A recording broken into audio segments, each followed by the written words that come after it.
Film की कहानी शुरू होती है एक जेल से जिसके अंदर एक कैदी को जंजीरों में जकड़ा दिखाया है। और फिर जेल के सिपाही वहां आकर जेल खोलते हैं और इस कैदी को घसीटते हुए जेल के ऊपर एक बालकनी में ले जाते हैं, जहां इस शहर के लोग चीखते चिल्लाते हुए नजर आते हैं। लोग गुस्से से इस आदमी को देखकर कातिल, खूनी, दरिंदा कहते हुए नजर आते हैं और जेलर एक गार्ड को सजा का ऐलान पढ़ने को कहता है। गार्ड भीड़ के सामने कहता है कि कोर्ट ने 2 दिन बाद इस कैदी को फांसी की सजा सुनाई है, लेकिन फांसी से पहले जल्लाद इसको सूली पर लटकाकर इसके हाथ पांव तोड़ देंगे। और ये सुनकर लोग खुशी से झूम उठते हैं। अब आखिर ये कैदी है कौन, देखते हैं। अब कहानी कुछ साल पीछे जाती है, जहां हम पेरिस के फिश मार्केट को देखते हैं, जो शहर की सबसे बदबूदार जगह थी। लोग मछली और गोश्त बेचकर अपना गुजारा करते। यहाँ हम एक मछली बेचने वाली औरत को देखते हैं जिसका बच्चा पैदा होता है और वो मरा हुआ होता है। और इस औरत के पहले भी 4 बच्चे ऐसे पैदा हो चुके थे और वो बच्चे को पाँव मारकर इसे सड़ी हुई मछलियों के साथ नदी में फेंक देती है। लेकिन इस दफा इसने जिंदा बच्चा पैदा किया था और वो उसे भी फेंक देती है, यही समझकर कि वो भी मरा हुआ है। अब वहां पड़ी बदबूदार मछलियों की बू सूंघकर वो रो पड़ता है और वहां खड़े लोग इस बच्चे को देख लेते हैं और इसकी माँ को बुरा भला कहते हैं। ये बच्चा वही कैदी था जिससे सजा का हुक्म हुआ था। इस कैदी का नाम जॉन था। इसके पास 2 खसूसियत थी। एक ये कि इसकी नाक ऐसी थी जो सूंघने का काम बहुत अच्छा सर अंजाम देती थी, और दूसरा ये कि जब भी कोई उसे खुद से दूर करता, इस शख्स की किसी न किसी तरह से मौत हो जाती। जैसे कि इसकी माँ जो इसे पैदा करते ही फेंक देती है, इसे फांसी की सजा सुनाई जाती है। और जॉन को एक मैडम गिलार्ड होती है, इसके यतीम खाने में भेज दिया जाता है, जो सिर्फ पैसे के लिए बच्चों को पालती थी। लेकिन यतीम खाने में कुछ बच्चों को डर होता है कि इनकी जगह ना छिन जाए। वो जॉन को मारते हैं, लेकिन गिलार्ड दरमियान में आकर इन्हें बचा लेती है और इन बच्चों को मारती है। और यतीम खाने में कुछ मुश्किल हालात देखने के बाद जॉन 5 साल तक बोल नहीं पाता, मगर वो सूंघ कर हर चीज का पता लगा लिया करता है। अब 13 साल की उम्र में यतीम खाने में जगह न होने की वजह से गिलार्ड इसे जानवरों की खाले लेने वाले आदमी को बेच देती है। जैसे ही जॉन वहां से जाता है, कुछ चोर गिलार्ड को मारकर इसके सारे पैसे चुरा लेते हैं। अब वो शख्स जिसको जॉन बेचा गया होता है, वो जॉन से बहुत सख्त काम लेता है और वो इसे एक दफा शहर भी ले जाता है, जहां जॉन पहली दफा बदबू के अलावा भी कुछ अच्छी दुनिया और खुशबू का मजा लेता है। जॉन सामान छोड़ने के बाद एक दुकान को देखता है जो परफ्यूम शॉप होती है, और वो इसकी तरफ खींचा चला जाता है। वो एक दुकानदार को एक परफ्यूम उठाए देखता है जो बहुत ही फेमस परफ्यूम था, और इसी दौरान इसे एक और खुशबू का एहसास भी होता है जो एक फल बेचने वाली लड़की से आ रही थी।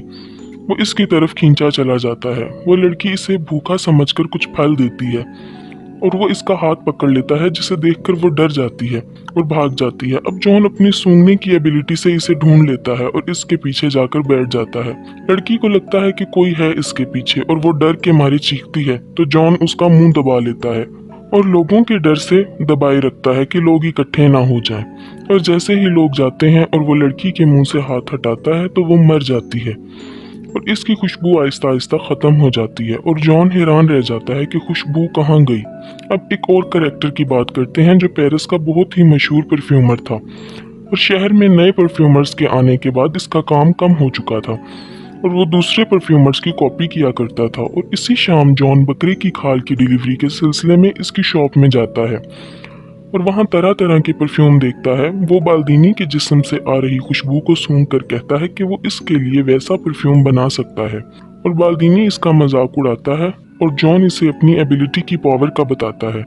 अब बाल्दीनी इसे एक और मौका देता है। जॉन मुख्तलिफ परफ्यूम बनाकर बाल्दीनी को देता है, जिसे सूंघ कर इसे अमोर एंड साइकी की खुशबू आती है। ये बहुत ही फेमस परफ्यूम था और वो हैरान रह जाता है। ये सब देखकर जॉन इसे बताता है कि मैं इससे भी कई ज़्यादा अच्छे परफ्यूम बना सकता हूँ, और इसे सूंघकर बाल्दीनी को अपनी गर्लफ्रेंड की याद आ जाती है। इसके पास बहुत टैलेंट आ चुका था।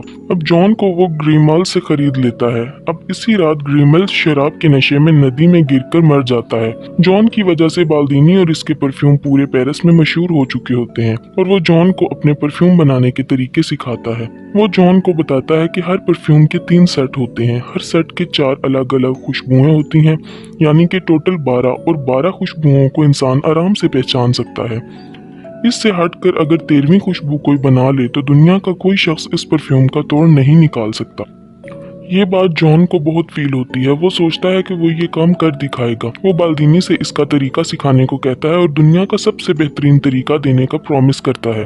बाल्दीनी 10,000 फूलों को अपने डिजाइन की गई मशीन के मुताबिक एक बोतल में डालने का तरीका बताता है, जिसे इसने पेरिस आने से पहले सीखा था। एक दिन बाल्दीनी जॉन को रोते हुए देखता है। बाल्दीनी के पूछने पर जॉन कहता है कि तुम झूठे हो, और वो बताता है कि इसका तरीका फ्लॉप है।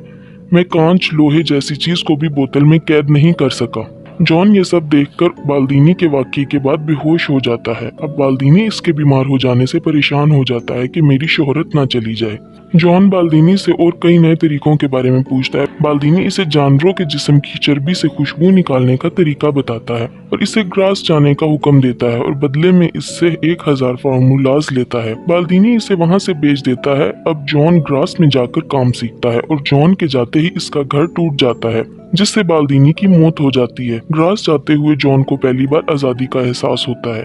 वो किसी का गुलाम नहीं था, अपने फैसले खुद ले सकता था। अब ग्रास जाने के 2 रास्ते होते हैं, एक गांव से जाता है और दूसरा पहाड़ों से। अब वो पहाड़ से जाना शुरू कर देता है। रास्ते में इसे एक गार मिलता है जहां वो आराम के लिए रुक जाता है। वो वहां सुकून से सो जाता है और कई दिन वहां गुजारता है। एक दिन इसे वही फल वाली लड़की का ख्वाब आता है। जॉन घबराकर उठ जाता है और अपने जिस्म को सूंघने लगता है, लेकिन इसे कोई खुशबू का एहसास नहीं होता। अब वो बाहर बारिश में जाकर नहाता है, तब इसे एहसास होता है कि इसकी अपनी कोई खुशबू नहीं है। अगली सुबह होते ही वो ग्रास पर रवाना हो जाता है और रास्ते में इसे वही खुशबू आती है जो इसे फलों वाली लड़की से आई थी। वो देखता है कि एक बहुत प्यारी लड़की एक बग्गी से उतरती हुई नजर आती है, जिसे देखकर वो इसका पीछा करता है और ग्रास में आ जाता है। इस लड़की का पीछा करते वो एक महल में दाखिल होता है जो वहाँ के अमीर शख्स रिचिस का होता है, और वो खूबसूरत लड़की लॉरा इसकी बेटी होती है, जो पूरे ग्रास शहर में सबसे खूबसूरत लड़की थी। ग्रास में जॉन एक औरत के अंडर काम करता है। इस औरत का शोहर जॉन पे पूरी नजर रखता है। जॉन इनके पास रहते हुए जानवरों की चर्बी से खुशबू निकालने के 2 नए तरीके सीखता है, और पहले तरीके का इस्तेमाल वो अपने साथ काम करने वाली लड़की पे करता है, जिसमें वो इस लड़की की डेड बॉडी को एक बड़े टैंक में जानवरों की चर्बी के साथ उबालता है, मगर वो कामयाब नहीं हो सकता। और दूसरे तरीके के लिए वो एक तवाइफ को पकड़ता है और जिसमें वो जानवरों की चर्बी का इस्तेमाल एक कपड़े पर लेप लगाकर करता है। जॉन इसे मारकर इसके बाल काट देता है और इसकी डेड बॉडी को लेप लगाकर कपड़े में लपेटता है, और फिर इस कपड़े से चर्बी निकालकर बाल्दीनी के सिखाए हुए तरीके से खुशबू निकालने में कामयाब हो जाता है, जिसे वो तवाइफ के पालतू कुत्ते पर इस्तेमाल करके चेक करता है। अब वो बाल्दीनी के बताए हुए 13 बोतल का सेट तैयार करता है, यानी कि हर बोतल के लिए एक कत्ल। लॉरा की बर्थडे पार्टी में सब लड़के और लड़कियां छुपन छुपाई खेलते हैं, जहां मौका पाकर जॉन भी आ जाता है और लॉरा पर हमला करता है, मगर वो बच जाती है और पार्टी से 2 जुड़वा बहनें गायब हो जाती हैं। अब हम देखते हैं कि जॉन इन 2 लड़कियों को मारकर अपने सेट की पहली 2 बोतलें तैयार करता है और इन दोनों की लाशें शहर के पुल के नीचे पानी में तैरती हुई नजर आती हैं। इसके बाद पूरे शहर में लड़कियों की मौत का सिलसिला शुरू हो जाता है और डर के मारे लोग अपनी बेटियों को बचाने के लिए घरों के बाहर ताले लगाना शुरू कर देते हैं। लेकिन जॉन 12 बोतल्स का सेट तैयार कर लेता है और इन्हें एक बड़ी बोतल में मिला देता है। अब परफेक्ट परफ्यूम बनाने के लिए इसे एक और बोतल चाहिए होती है, यानी लॉरा का कत्ल। अब ये सब देखकर रिचिस कहता है कि जितनी लड़कियों की मौत हुई है वो सब कवारी थी और इनकी बॉडी पर कोई जोर जबरदस्ती का निशान भी नहीं था। इस कातिल ने इन लड़कियों को किसी खास वजह से मारा है। सब लोग मदद के लिए चर्च में जाते हैं और चर्च के फादर इनकी मदद की हामी भरते हैं। वहाँ एक आदमी आकर इस कातिल के पकड़े जाने की खबर सुनाता है, जिसे सुनकर ये सब लोग बेहद खुश होते हैं। रिचिस को इस खबर पर यकीन नहीं होता और वो अपनी बेटी के लिए फिक्रमंद हो जाता है। वो ग्रास छोड़ने का फैसला करता है और अगले ही दिन अपनी बेटी को लेकर चला जाता है। जॉन शहर से जाती लॉरा की खुशबू को फील करता है और इनका पीछा करता है और अपनी एबिलिटी से इनको ढूंढ लेता है।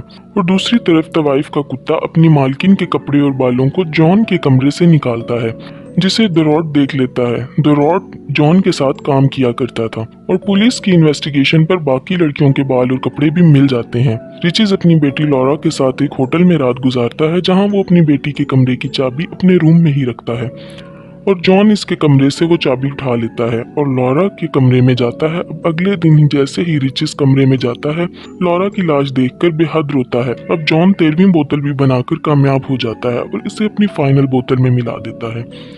अब वहाँ पुलिस आकर इसे पकड़ लेती है और कहानी 2 दिन बाद होने वाली सजा से शुरू होती है। दूर दूर से लोग जॉन की मौत को देखने आते हैं और जैसे ही वो इसको जेल से निकालते हैं, जॉन मौका पाकर परफ्यूम का ढक्कन खोल देता है।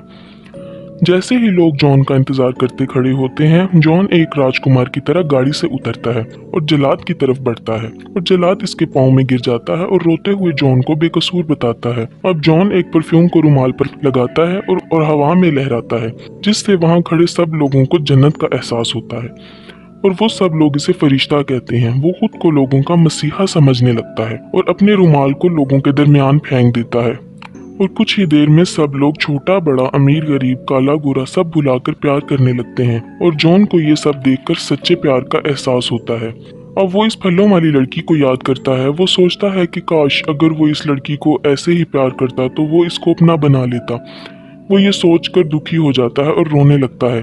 तभी रिचिस तलवार लेकर जॉन को मारने के लिए आता है, लेकिन इसकी खुशबू के आगे वो भी बेकाबू हो जाता है और अपने पैरों पर गिरकर इससे वो माफी मांगता है। जॉन को अपनी गलतियों का एहसास होता है और वो शहर से रवाना हो जाता है।